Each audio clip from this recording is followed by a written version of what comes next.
Hello, everyone. Yesterday at 8:05 Eastern Standard Time, New Jersey Senator Cory Booker broke the record of the longest speech in the history of the Senate. He broke it as of 7:19 p.m. The record was held by Senator Strom Thurmond back in 1957 when he made a speech to stop the Civil Rights Act from being passed by Congress. So last night was a historic night in Washington, D.C. It was a historic night in American politics because Cory Booker decimated Thurmond's record. He stood on the floor for 25 hours, 5 minutes. The rules are he was not allowed to leave, not even for a bathroom break. And every time someone asked him a question, he had to say the following quote, "I will yield to your question while retaining the floor," end quote. And when the speech ended, Booker stated, "I yield to the floor."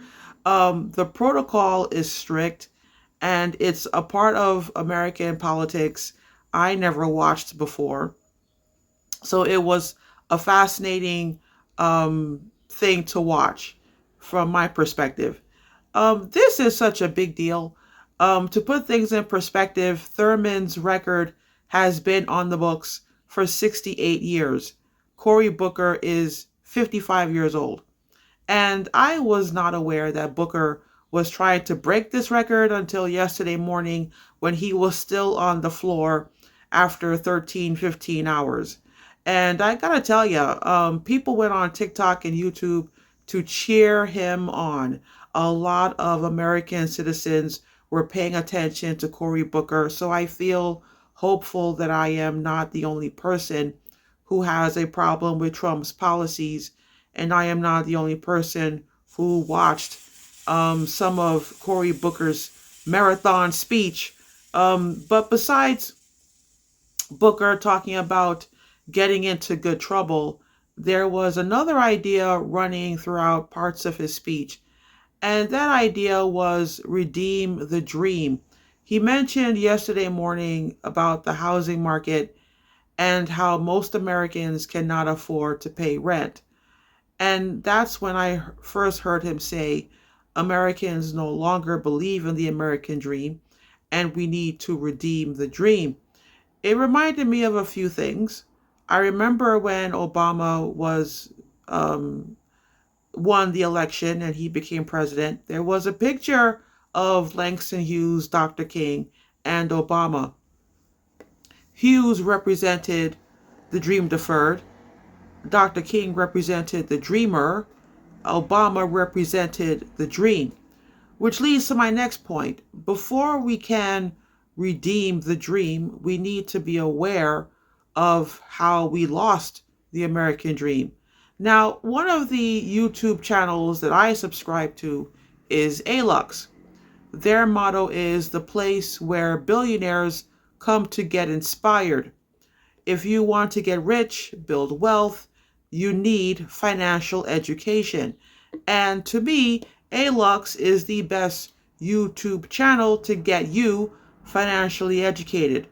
Now, on February 22nd, over a month ago, ALUX posted a 17-minute video titled "The Evolution and Dream of the Evolution and Death of the American Dream."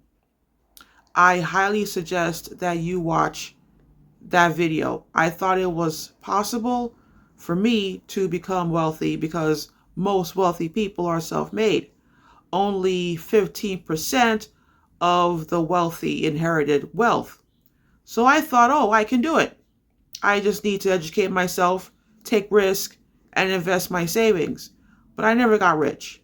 So when I watched Alux's video about the dream, I got upset and I thought, I don't have a chance because I realized I am swimming against the currents. I might as well accept the fact that the best I can do is break even and save for an emergency. Now, to give you the heads up, the video is a history lesson about the dream. it does not suggest how to redeem the dream. And it doesn't help that there are so many online scams out there.